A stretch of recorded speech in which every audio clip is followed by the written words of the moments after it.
In this video, I'm going to show you 10 hacks in the Lyft app that you probably didn't know. Number 1, changing the rider. So right on the home page, as you can see right here, change rider. This is very useful because if I do this, I can send a ride to friends. This is very common in a lot of situations. Let's say, very common example, let's say you want to order your friend a Lyft. They're at the bar, they've drank a little too much. You want to get them a Lyft to make sure they get home safely. You could do this right here, send a ride to friends. When you request a ride for somebody else, we'll send them a pickup, ride, and driver info details in the Lyft app. You can see your friend's ride, see where they're going, of course, to make sure they get home safe. And lastly, that riders must be at least 18 years old or accompanied by an adult. And like I said, this is a great way to order a Lyft for somebody else. Number 2, price lock. This one feature can save you tons of money. Now, in the bottom right-hand corner, I'm going to click trips. Once I do, in the middle, it says price lock. I'm going to click manage passes. Now, this is the way it works. What this does is it puts a cap on the rides that you take frequently. And like I said, this can save you a lot of money. So if I click learn more, for example, you're going to see this. For $3, a price lock pass caps the price of a route for 1 hour each day. So let's say you take a Lyft to and from work, for example. Every single day you Lyft to work. What this does is within that 1 hour, let's say you do from 7:30 to 8:30 is a 1 hour window. What this does is it caps the amount. That way you do not have to deal with surge pricing, surge charging, being charged extra. As we all know, the price of a Lyft can kind of fluctuate. With this, you never have to worry about it being too expensive or too overpriced. It's excellent. And it renews monthly, only $3 a month. So if I want to create this, I'm going to click add a price lock pass. And you can see here, you can save a maximum of $40 each month. In my opinion, completely worth it. I mean, even for me, like say I'm going to a bar, like say my typical bar, to be honest, Grain Whiskey Bar, one of my favorite bars here in LA. I mean, I could pick, like say 9 p.m. Like say I want to get there between 9 p.m. and 10 p.m. or whatever is my window. And I'm going to do this, on a Friday night, for example. Even if I do this, like say a few times, I'm going to save way more than that $3 monthly charge that the price lock costs. Number 3, adding a pickup note. This is a great feature of, let's say, where you're getting picked up or some kind of logistical thing is going on where it's not a normal pickup situation or there's something else the driver needs to know. So let's say I'm going to go to Grain, for example. I'm going to click Grain Whiskey Bar. And let's say when I'm going to go to Grain Whiskey Bar, for example, I'm going to click standard, right? Now, right here, you could see add a note for driver. Now, let's say, for example, I want to type in what I'm wearing, the gate code. I know some apartment complexes, for example, sometimes when the driver pulls up, they have to give a given password, or they just have to say, hey, I'm Mike, I'm driving for Uber, I'm here to pick up Tom, right? Whatever the case is.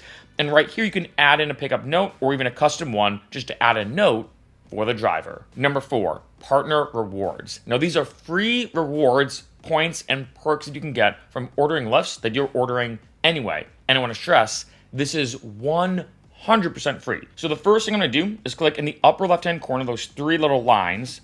Then I'm going to go to down here to click rewards. Then once I do, I'm going to scroll down. I have a couple right here already, by the way. If you have a MasterCard, you can get 10% off rides to the airport. You get $5 in credit. You can take 3 rides. But I'm going to go down here to loyalty rewards and go to change partner. Now there's 4 different partners, at least at the exact time of this video. These might change or fluctuate, and you can pick which one you like the best. Now for me, I picked Delta. In case you're curious, I actually take American Airlines more, but I figured, hey, if I'm getting free stuff, I'm ordering Lyft anyway, you might as well do this, right? I created a free Delta Sky Miles account. I take Delta every once in a while, but the way it works is every single time I now order a Lyft, I get free miles. So if I click this and go to continue, you can see here, I earn 2 miles per $1 on airport rides and 1 mile per $1 on all other rides in the US. In case you're curious as well, when it comes to Delta, you need 12,500 miles for 1 flight. So I need to spend about, give or take, $12,500 in Lyfts in order to get a free flight. Yeah, I know that's a lot, but I figured, hey, this is 100% free. If you don't sign up with this, you're pretty much leaving free rewards on the table. So I figured, why not? In addition, let's say you have a Hilton account, which I do as well. You can get free hotel points, right? Like I said, you do need to do a lot of rides and spend a lot of money for this to really add up, if that makes sense. But I do take Delta every once in a while, so it does add up over time, which equals free stuff. Number 5, dark mode. I don't know what it is, but people love dark mode when it comes to apps. So I'm going to show you how to do this on the Lyft app. I'm going to click the 3 lines again, go here. Then I'm going to go to settings.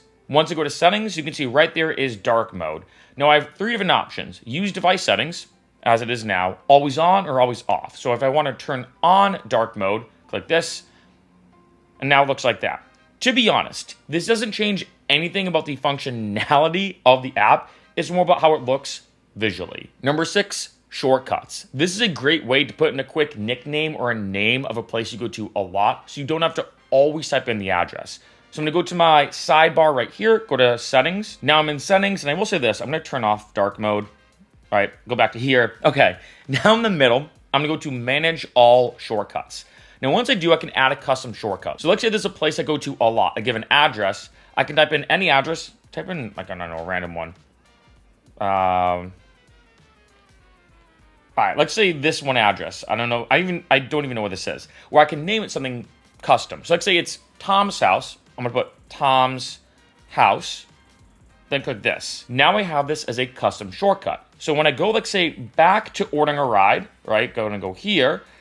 I can go here, and let's say I want to go to Tom's house. I can type in Tom, right? And then boom, Tom's house is right there. Or I might auto show it. So let's say I go to Tom's house a lot. I just hit that, and I'm good to go. Number 7, safety features. So if I go here to the side again, go down to settings, you can see right here in the middle, I have safety tools. There are mainly 2. Of course, when it comes to getting a lift, make sure when the ride pulls up, you want to verify the make, the model of the vehicle, the color, of course, the license plate, and the driver's name. But these are 2 extra safety tools just to be as safe as possible. 1, share your location. What this allows you to do is share your location with your friends, family, whoever, while you're taking that ride. The second one is set a check-in. So what this does, as you can see here, confirmed you arrived safely and get quick access to our safety tools. If you share your ride details with contacts, we'll also let them know once you confirmed you've arrived. This basically confirms that you arrived safely. And I do have a few options here. I can do it for every ride I want to confirm. Like say only rides at night, like say on a Friday night, 9 p.m. to 6 a.m., or only long rides more than 20 minutes. Number 8, setting a default tip. This is an excellent feature in the Lyft app, and I want to stress, tip your Lyft drivers. I feel like rideshare drivers, Lyft drivers, Uber drivers, rideshare drivers in general are the most under-tipped people when it comes to the service industry profession, right? You always tip your taxi driver, or your bartender, or your waiter, waitress. Make sure you tip your Lyft driver. So I go to the sidebar, and go to settings, you can see right at the bottom, I've set default tip. What this does is I can pick a percentage, right? So let's say 15%, let's say 20%, 25. I think 20 is kind of the standard. What this does is when I back out now, every single time I order a Lyft, it will automatically tip them 20%. This is a great way to make sure you're always tipping your Lyft drivers. Number 9, Venmo. So in case you didn't know, you can pay for your Lyft rides with Venmo, and a lot of people have Venmo and use it. What I'm gonna do is go to the sidebar again, go to payment. Once I do, right there, I'm gonna click add payment method. After I click this, you can see I have a few different options from credit card or debit card, PayPal, and then Venmo, or even cash if I want to. Number 10, payment frequency. This is an interesting one that if I go here to my sidebar again, I'm gonna go to payment, and then down there at the bottom, I have payment frequency. This pops up. You have 2 different options. You can choose to pay once for all your day's rides or after each ride. So right now for me personally, I'm paying once for all the rides you take in a day. So let's say in a 24-hour period, I take 3 Lyft rides, and let's say each Lyft ride is 20 bucks, just to use an example. That means I'm gonna get one charge of 60 bucks at the end of the day. Or what I can do is pay after each ride, or let's say after each one, I pay 20 bucks, then 20 bucks, then 20 bucks. To be honest, this doesn't make your rides any cheaper. It's not like you get a discount or anything like that. But let's say if you prefer paying after each ride, like your credit card gets charged after each ride for each individual payment, you can do that. Or if you're like, you know what, I'd rather just get charged once at the end of the day for all my rides, you can do that too. And now a bonus feature in the Lyft app that you probably didn't know is custom pickup colors. Kind of an interesting one, more of a fun one. So if I go to the sidebar and go up to the top, I'm gonna click view profile. Now, once I do, this pops up here, and then I'm gonna scroll down and go to set pickup colors. Colors are shown on the driver's dashboard. They have like the Lyft emblem or whatever, and I can pick a custom color. Again, more of a fun one, doesn't change a lot of the logistics of the ride, but I can pick a cool one, kind of like that. There's also some custom ones for Lyft Pink members. It's kind of fun that they have custom colors. That one's kind of cool. I kind of like that, I feel like. So I'm going to do this, click save. Now I'm all set.